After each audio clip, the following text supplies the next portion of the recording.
जय जय श्री राधे। आप सभी का मेरे YouTube चैनल पर हार्दिक स्वागत है।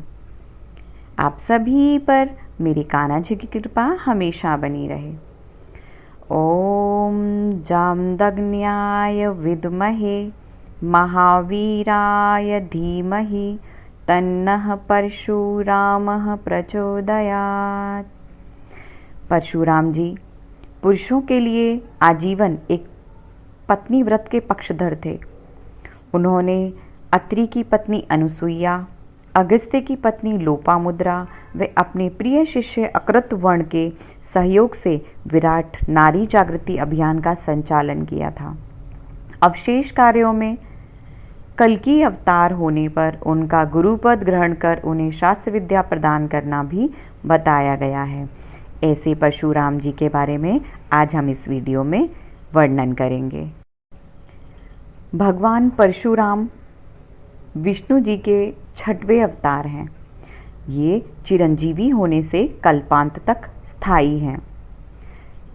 उक्त तिथि अक्षय तृतीया कहलाती है, जिसमें भगवान परशुराम का जन्म समय सतयुग और त्रेता का संधि काल माना जाता है।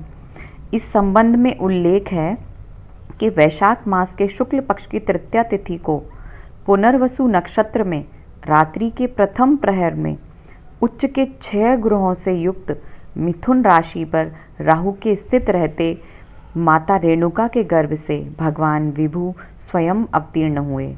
इस प्रकार भगवान विष्णु भगवान परशुराम का प्राकट्य काल प्रदोष काल ही है। अन्याय, अत्याचार और अधर्म के प्रतीक बने राजा कार्तवीर्य सहस्त्रार्जुन के दुष्कर्मों से आतंकित धर्मशील प्रजा का उद्धार करने के लिए ही ईश्वर ने मनुष्य रूप में अवतार धारण किया था। भगवान परशुराम जी राजा प्रसेनजीत के पुत्री रेणुका और भृगुवंशीय सप्तऋषि महर्षि जमदाग्नि के 5वें पुत्र थे। भगवान परशुराम जी के पिता महर्षि जमदाग्नि वेद शास्त्रों के महान ज्ञाता थे और वो सप्तऋषियों में से एक थे। हमारे शास्त्रों के अनुसार भगवान परशुराम अजर अमर हैं और वह किसी समाज विशेष के आदर्श न होकर बल्कि वो संपूर्ण वैदिक सनातन धर्म को मानने वाले सभी हिंदुओं के आदर्श हैं। उनको अष्ट चिरंजीवियों में से एक चिरंजीवी माना गया है। उनका उल्लेख हमें रामायण में माता सीता के स्वयंवर के समय भगवान श्री राम के काल में भी मिलता है, तो उनका उल्लेख हमें महाभारत के भगवान श्री कृष्ण के काल में भी मिलता है। उन्होंने ही भगवान श्री कृष्ण को सुदर्शन चक्र उपलब्ध कराया था। श्रीमद् भागवत पुराण, ब्रह्म वैवर्त पुराण तथा कल्कि पुराण में भी भगवान परशुराम जी का उल्लेख मिलता है। धर्म के ज्ञाता कहते हैं कि वे कलिकाल के अंत में भी उपस्थित होंगे। ऐसी धार्मिक मान्यता है कि वे कल्प के अंत तक धरती पर ही तपस्यारत रहेंगे। पौराणिक कथा में वर्णित है कि महेंद्रगिरी पर्वत पर भगवान परशुराम जी की तपोस्थली है और वह उसी पर्वत पर कल्पांत तक के लिए तपस्यारत होने के लिए चले गए थे। भगवान परशुराम जी को भगवान विष्णु का अवतार माना जाता है। वह भगवान विष्णु के अर्थात शिव के अनन्य परम भक्त हैं। इन्हें भगवान शिव से ही विशेष परशु प्राप्त हुआ था, जिसके चलते इनका नाम परशुराम हो गया। वैसे इनका नाम तो राम था, किंतु शंकर के द्वारा प्रदत्त अमोघ परशु को सदैव धारण किए रहने के कारण इनका नाम परशुराम पड़ गया था। परशुराम भगवान विष्णु के 10 अंशावतारों में से 6ठे अवतार थे, जो वामन अवतार एवं राम के मध्य में आता है। सप्तऋषि महर्षि जमदाग्नि के पुत्र होने के कारण इन्हें जमदाग्न्य भी कहा जाता है। भृगु काल कुल में उत्पन्न परशुराम जी सदैव अपने गुरुजनों तथा माता पिता की आज्ञा का पालन हर हाल में करते थे। भगवान परशुराम के कथनानुसार राजा का कर्तव्य होता है कि वैदिक सनातन धर्म के अनुसार राजधर्म का पालन करते हुए प्रजा के हित में कार्य करें, न कि प्रजा से अपनी आज्ञा का पालन करवाएं और राजा उसके अधिकारों पर अंकुश लगाए। धरती को पाप से मुक्त करने के लिए ही भगवान परशुराम ने इस अवतार को धारण किया। जब उस समय पर दुष्ट एवं राक्षस प्रवृत्ति के बहुत सारे राजाओं का पृथ्वी पर बोलबाला था। उन्हीं में से एक राजा थे, उनके पिता महर्षि जमदाग्नि को मार दिया था। इससे परशुराम बहुत कुपित हुए और उन्होंने उस दुष्ट राजा का वध किया। उन्होंने राक्षसी प्रवृत्ति के सभी राजाओं का वध करके पृथ्वीवासियों को भयमुक्त किया था। कुछ कथाओं के अनुसार परशुराम जी ने पृथ्वी पर क्षत्रियों का अनेक बार विनाश किया। उस समय के क्षत्रियों के अहंकारपूर्ण दमन से व पापियों से विश्व को मुक्ति दिलाने के लिए ही भगवान परशुराम का जन्म हुआ था। अब हम बात करते हैं भगवान परशुराम के जन्म कथा की। भृगु ने अपने पुत्र के विवाह के विषय में जाना तो बहुत प्रसन्न हुए तथा अपनी पुत्रवधू से वर मांगने को कहा। उनकी पुत्रवधू सत्यवती ने अपने तथा अपनी माता के लिए पुत्र की कामना की। भृगु ने उन दोनों को चरु भक्षणार्थ दिए तथा कहा कि ऋतुकाल के उपरांत स्नान करके सत्यवती गूलर के पेड़ तथा उसकी माता पीपल के पेड़ का आलिंगन करे तो दोनों को पुत्र प्राप्त होंगे। माँ बेटी के चरु खाने में उलटफेर हो गई। दिव्य दृष्टि से देखकर भृगु ऋषि पुनः वहाँ पधारे तथा उन्होंने सत्यवती से कहा कि तुम्हारी माता का पुत्र क्षत्रिय होकर भी ब्राह्मणोचित व्यवहार करेगा तथा तुम्हारा बेटा ब्राह्मणोचित होकर भी क्षत्रियोचित आचार विचार करने वाला होगा। सत्यवती के बहुत अनुनय विनय करने पर भृगु ने मान लिया कि सत्यवती का बेटा ब्राह्मणोचित रहेगा, किंतु पोता क्षत्रियों की तरह कार्य करने वाला होगा। सत्यवती के पुत्र जमदाग्नि मुनि हुए। उन्होंने राजा प्रसेनजित की पुत्री रेणुका से विवाह किया। रेणुका के 5 पुत्र हुए, जो क्रमशः रुमणवान, सुषेण, वसु, विश्वावसु तथा 5वें पुत्र का नाम परशुराम था और वही क्षत्रियोचित आचार विचार वाले पुत्र थे। परशुराम जी की गाथाएं। भगवान परशुराम की शिक्षा महर्षि विश्वामित्र और ऋचिक के आश्रम में प्राप्त होने के साथ ही महर्षि ऋचिक के सारंग नामक दिव्य वैष्णव धनुष और ब्रह्म ऋषि कश्यप से विधिवत अविनाशी वैष्णव मंत्र प्राप्त हुआ। तदनंतर कैलाश गिरी श्रृंग पर स्थित भगवान शंकर के आश्रम में विद्या प्राप्त कर विशिष्ट दिव्यास्त्र विदुदभि नामक परशु प्राप्त हुआ। शिवजी से उन्हें श्री कृष्ण का त्रिलोक्य विजय कवच, स्तवराज स्त्रोत एवं मंत्र कल्पतरु भी प्राप्त हुए।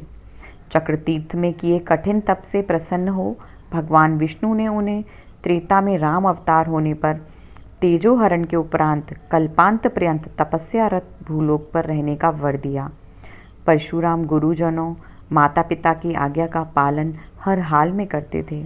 एक बार जमदाग्नि मुनि ने क्रोध के आवेश में बारी बारी से अपने चारों बेटों को माँ रेणुका की हत्या करने का आदेश दिया, किंतु कोई भी तैयार नहीं हुआ। जमदाग्नि ने अपने चारों पुत्रों को जड़बुद्ध होने का श्राप दिया। फिर उन्होंने परशुराम को आदेश दिया कि वो अपनी माँ की हत्या करे। आज्ञाकारी परशुराम ने तुरंत पिता की आज्ञा का पालन किया। जमदाग्नि ऋषि ने प्रसन्न होकर परशुराम जी से वर मांगने के लिए कहा। परशुराम जी ने सबसे पहले वर से माँ का पुनर्जीवन मांगा और फिर अपने भाइयों को क्षमा कर देने के लिए कहा। जमदाग्नि ऋषि ने परशुराम को आशीर्वाद देते हुए कहा कि वो सदा अजर और अमर रहेंगे।